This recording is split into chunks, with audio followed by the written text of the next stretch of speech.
Good Motivational Monday, ladies and gentlemen. Motivational Monday morning, afternoon, evening, any one of them. I am Chase Corrington. If we're just meeting, this is the Chase Corrington YouTube channel, where we seek to achieve and maintain happiness through enlightenment, where I seek to discover the hidden mysteries of our reality and the hidden wisdom of the ages. Ladies and gentlemen, it's very fascinating to me, the balance between ambition for the future and contentness in the moment, because both of those are very hard to balance. I missed the last couple weeks. Sorry about that. If you're a weekly viewer of mine, I really appreciate that. But coming back today, ladies and gentlemen, Super Monday. It was funny yesterday during the Super Bowl. They're advertising hashtag Super Monday for everybody to not go to work, call into work, showing pictures of like empty offices and stuff. I'm like, nope, I'm going to go to work, make some money. It's so interesting, this necessity of money. I was just talking with a coworker earlier about, like, I asked him, I was like, so what do you want in life? And then I realized that was a huge question. I was like, not like huge long term. I was like, just like right now, down, small. A simple answer. And he goes, well, maybe a little more money. And then, so it's like, what do you want? A little more money. And then it's like, why? It's like, well, it would give me a little more freedom. The sense of security that I want. And then it's like, how would you feel when you get there? It's like, well, I'd feel good. I'd feel comfortable. And then it's like, boom, every time that you think about wanting more money, instead of thinking from a perspective of I don't have enough and I need more, rewire yourself to connect with that feeling of how will you feel when you have what you want. This is such a paradox to me, because it's like, how do you... So anyways, ladies and gentlemen, I took some notes on my cardboard pieces here. If you see that, this is what I have to resort to taking notes on, ladies and gentlemen. But these notes have a very powerful spiritual meaning to me. And it's funny, I have like piles of these little cardboard pieces with notes on them. But anyways, here we go, ladies and gentlemen. The present moment. The present moment. Now. It's all we got. Like, it's all we have is right now. We can think about the past and everything we did and we wish we did, and we can think about the future and everything we want to do and our hopes and dreams and ambitions and desires. But really, the truth about it is that now, all we have is right now, is the present moment. So if we waste all our energy on what we want to do, it will take away the energy we have the opportunity to put forth into what we're actually doing. So now, the present moment is all we have, ladies and gentlemen. And it's amazing. A lot of times we fall into what Wayne Dyer refers to as the IFD trap. And it's this very interesting thing that most people spend their entire lives caught in this IFD trap. So let's go through what IFD means in this theory or philosophy of the IFD trap. So the I is for idealizing. Idealizing about tomorrow. Idealizing about how you want it to be. Or how it'll, I'll be happy when I finally get there. Or, all I need to do is finally get this. And we're constantly idealizing about tomorrow. When I finally get there, then it'll be this. Or, you know what I mean, ladies and gentlemen? Then I'll be happy. And this is where I'm confused, because I know you need to be able to hold the image of where you want to go without attaching yourself to the perspective of not being there. This is super confusing stuff, but it's very powerful. Idealizing about tomorrow is the first part of this IFD trap. We do this. We idealize constantly. Where do we want to go? And this is where I've been stuck lately. Is my ambition, what I want to do. And it's not happening, and so it's very the opposite of happiness. It's very stressful. It's hard to explain. And so the F is what I'm explaining here, the frustration or the lack of fulfillment from the constant idealizing. And so it's like we're constantly rolling the rock up the hill. Yeah, I want to get there. And then it falls back down, and we got to keep rolling it up. Because we're living in the future. We're not living in the now. So maybe this is where the answer to the paradox is. It's okay to idealize.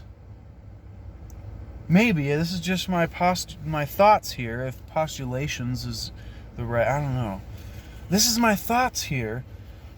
Idealizing about tomorrow is only okay if we're not living in the future. If we're not postponing our gratification until then, so we can idealize about tomorrow as long as we are operating from the now, from a perspective of operating now. It's super confusing. I'm like, how do we think about what we want to do without attaching ourselves to that future timeline? And then how do we visualize and connect to the feeling of how it's going to feel to create this, law of attraction stuff, while actually being in the now and putting in the other 50% of the law of attraction, which is the physical effort and execution on this.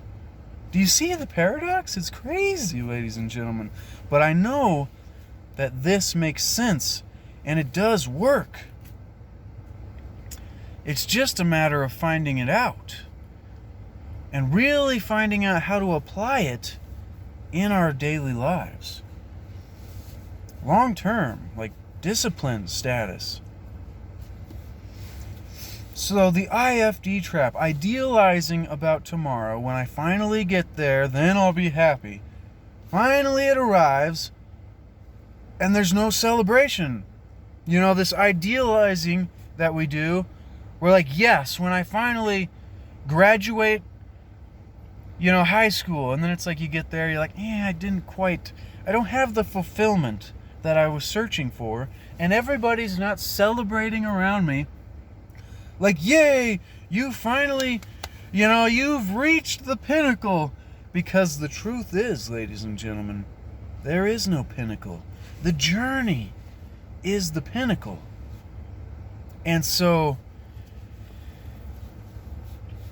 Wayne Dyer puts it like making the switch from the consciousness of striving to the consciousness of arriving, which is another way of saying, instead of living in the future and striving for where you want to be, find a way to appreciate the now, because we know that when we get to the idealized, the ideal future, when it finally arrives and there's no celebration, and we know then there becomes something more to move on to, it leads to frustration and a lack of fulfillment. And you roll the rock up the hill again to the top before you finally, reach that goal. Oh, I got the job that I always wanted. And then there's something else. And you go back to the bottom and you start pushing the rock back up the hill. And this leads to the frustration and the lack of fulfillment, because we're living in the future. There's never an understanding of being here. And this is something I'm struggling with. Something that's difficult for me. I didn't come on and do a video the last couple weeks because I was mostly just judging myself. But I also felt like I didn't want to be hypocritical. Who's calling me a hypocrite? Mostly me. I didn't want to come on and talk about motivation and happiness when I wasn't feeling happy. And I was confused about my motivation. I was unhappy with my results. But, see, I had forgotten what I've been talking about the whole length of this channel, which is like unattaching from the outcome, not judging yourself, coming from the now, gratitude where you're at. All these spiritual principles. This is why I made that video, the last one I did, the practicality of spirituality in modern society or economy. It's like, how do we apply and practice all these spiritual principles that we know? And it's like, yes, it's simple, but extremely difficult. And how do we practice these and then function and exist at a high level in the matrix, in the game? I like to use the word society to describe the nature of what's going on in real life. I don't know if society is the right way to say that, so I say society a lot when I'm talking to people, and I'm not sure if that's the right way to articulate what I'm trying to get across. But that's the fun thing about doing these videos and stuff, writing thoughts down and trying to share. You get better at articulating your thoughts. I said to my girlfriend just when we were hiking last weekend, it's like, I wonder if the old philosophers, like the Greek philosophers, I wonder if they just sat around and talked to learn how they could better express their thoughts in words articulated correctly to communicate what they're actually feeling and thinking. Because I always find there's a difference between what you're thinking and trying to tell somebody, from that, compared to what they actually get from what you say, because of the voice inflections and the words that you string together. And the challenge it is to command the language to instantaneously translate there's an emotional aspect to our thoughts. Like the idea that our thoughts are pictures rather than words. So like when somebody says garbage can, you don't think like let's see, G-A-R, you know what I'm saying? You don't go into spelling it out. You just imagine a picture of a garbage can and you relate your experience of a garbage can, and that's the meaning. And so it's very interesting trying to articulate into words and communicate properly the meaning and the emotion and the feeling and your experience behind particular things. That's something I'm very fascinated about. And I find it's a lot of fun trying to articulate your thoughts better. Let's go back to our notes here, ladies and gentlemen. The IFD Trap. So we learned about idealizing about tomorrow, and it's like, when I finally get there, then I'll be happy. And then finally it arrives, and there's no celebration, and the lack of fulfillment, and it leads to frustration. The I is the idealizing. The F is the frustration or lack of fulfillment that you feel. That's like a triple F. Triple F in it. Now, the frustration, the rolling the rock to the top again, living in the future. There's never an understanding of being here in the moment. So what we need to begin to do and work on is transcending the futurizing. We have to go beyond this idea of when I finally get there. This idea of, when I finally get there. had to say it twice. We have to transcend the futurizing. Go beyond living in the future. Because when we're living in the future, it creates the I and the F part of this trap, creates the D, which is the demoralization that we all feel, the depression that we feel. It gets us down. And this all comes from idealizing about our desires. It makes me think of I believe it's a quote from the Buddha.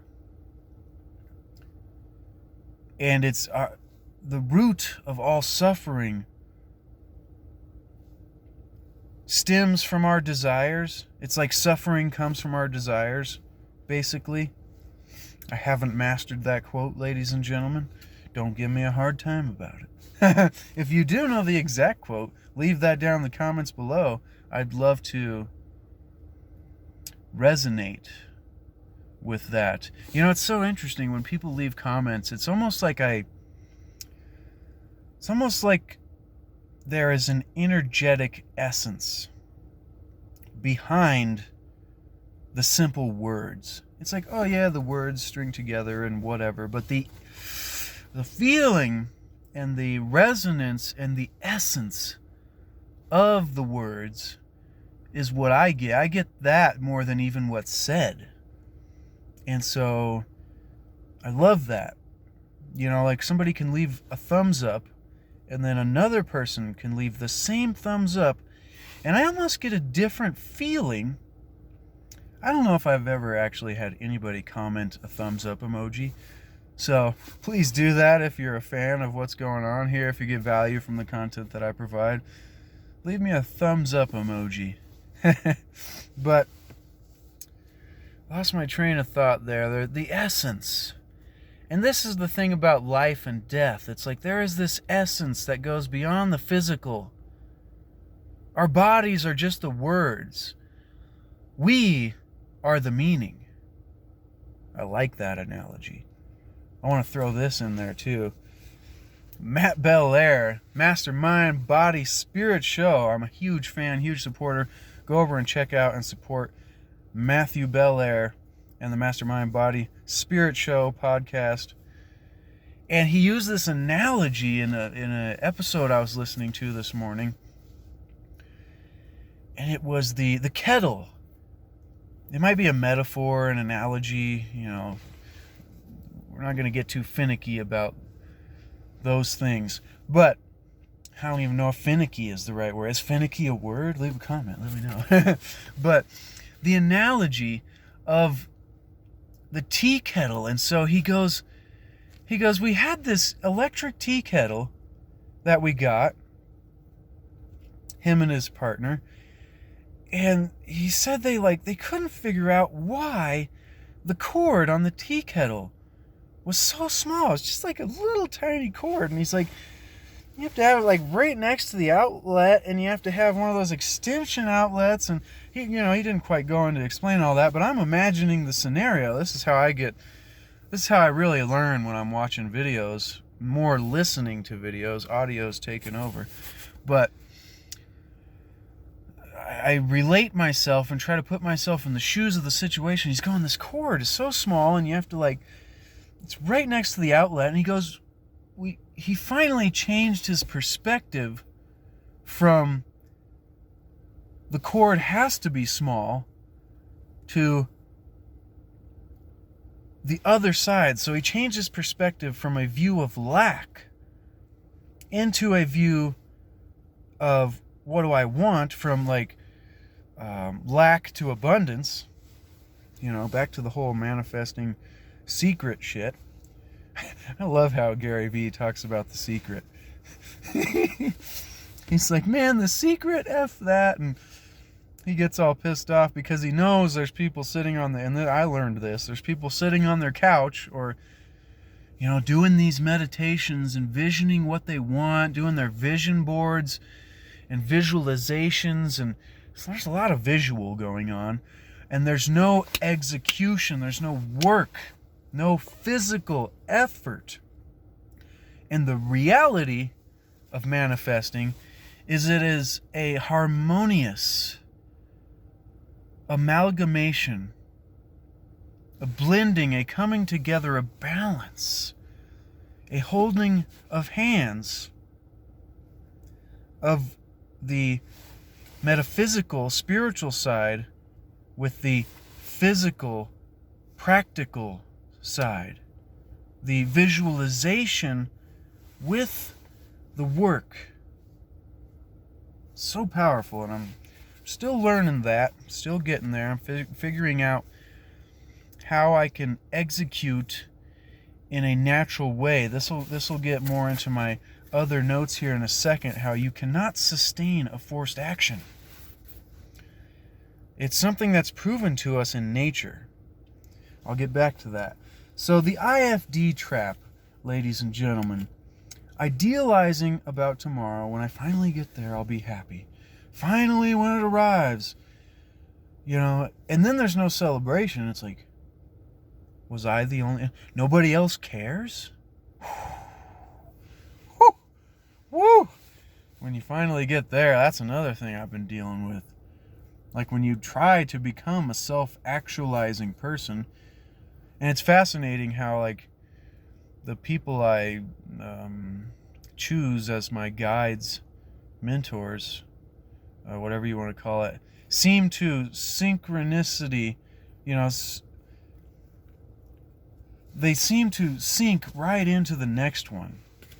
It's fascinating. Anyways, there's no celebration. It's like, oh, I have to take ownership of my whole world because nobody else can really know me? Nobody else can really know me? This is why I believe in synchronicities, because if you've been watching my channel for a while, I went through different phases of having different kind of YouTube mentors. YouTube has really taught me a lot. If you've seen the commercial last night during the Super Bowl about YouTube, it was focused on learning. And it was like you can learn anything from YouTube. And I'm kind of resistant to the whole AI dependency thing, because we are divine, creative, sovereign, free beings, and it's kind of scary to give that whole conversation. But I really, YouTube, maybe not so much YouTube. The platform is great, but the people that have shared the information on YouTube, the teaching and the learning and like if you're watching YouTube every day and you're not learning things, I don't know what the heck, what are you doing? And that makes me think of a Dave Chappelle thing. He goes, he's talking about smoking weed back before it was legal and all that, and he goes, if you're not working, maybe it was Cat Williams when he was popular. Anyways, he goes, if you're not working and you're not smoking weed, he goes, I don't know what the you're doing. That's off topic. Sorry, ladies and gentlemen. I lose my train of thought so much. I think it's necessary, though, to flow. We can get so rigid at times and structured, and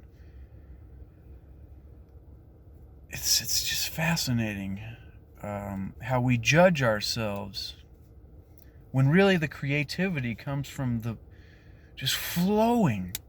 And that's why I'm so fascinated with learning how to articulate my thoughts like instantaneously. Like the second I think it, just boom, say it, and have it make sense. That's the hard part. Most people are like, what the F are you talking about, Chase? And so it's just fascinating. The frustration, the no fulfillment, rolling the rock to the top again, living in the future. There's never an understanding of being here now. So we have to begin to transcend the futurizing, demoralization, depressed, you feel down. That's the IFD trap. And then when you feel those things, you run right back to the beginning of idealizing because you feel depressed. You're down. Oh, at least when I get to this point in the future, then I'll feel better. Boom. Leads right into when you get there, there's a lack of fulfillment, to demoralize, back to idealizing, you get there. See how this circle works? And literally kills people because of the ulcers, because of the physical manifestations of the non-physical parts of us, our thoughts, our energy. It's powerful, this knowledge. So how can we break this trap? Because then you idealize again after the demoralization, the depression, you're feeling down, and it's a circle. And so some people stay there their entire life. I mean, it's very possible that you could even know all this and still stay there, because that's what I'm struggling with. I know all this. Maybe I don't know it enough. Maybe I'm beginning to integrate this into my life. And so it's wild. I just want to throw the fact that yesterday I was wearing a short sleeve t-shirt and I was sweating, mowing the grass. And right now, my windows are frozen solid with ice, ladies and gentlemen. Like if you want to argue climate change, all you got to do is look around to see that things aren't quite the way they were before. It's funny, I told my dad yesterday, it isn't like I remember it when I was a kid, and then I was like, oh yeah, I'm still a kid. Maybe I'm a middle kid. It makes me think of Dewey Cox.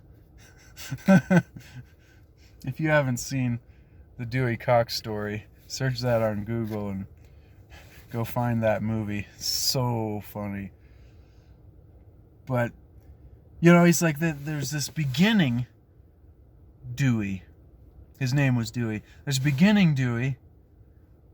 And then there, he's, I forget what they say, but he's like, no, that's just middle Dewey. Like, he'll get through it, So maybe I'm like, not a young kid, but I'm a middle kid. Anyways, off the topic. So, some people stay in this IFD trap their entire life, even when they know the wisdom of the ages, or at least parts of the wisdom of the ages. And this disease of more, which you can relate to the IFD trap, this disease of more is very real. It's a very real problem, this idealizing, the future living more. When I finally get there, when I get more, it's a very real problem because we become dependent on it for our happiness.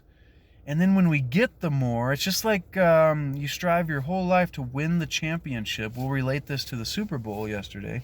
You strive your whole life to get to the pinnacle. From the point when you were a little kid and decided you wanted to play football, or whoever decided for you, which probably happens more often than it should in any profession. But when you decided, you get to the pinnacle and you're finally there. And then there's today, Super Monday, the day after, and you realize, oh, there's more life to live. Like, yeah, there'll be a parade, and I'm sure everybody wishes there was a parade when they reached their effing goals. Don't we all deserve a parade, ladies and gentlemen? Like, come on, just one parade for each of us? Like, have a parade for you today. That's funny to say. I love it. Have a parade for you today, ladies and gentlemen. But it's, you see what I'm saying? You get to this point, and then it's like all your happiness that you thought you would have escapes your grasp. It's like trying to grab onto as much water as you can get in your hands. The harder you squeeze and I'm looking at myself on this side and the camera's over there. But the harder you squeeze, the more the water will fall out of your grasp. This is a brilliant analogy, whoever came up with it. I think I first heard it Alan Watts talking about God like water, and how the more you try to grasp and get a hold of this thing, the more it escapes you. Instead, you drop in to the water, and how do you swim? You don't try to hold on and brace yourself.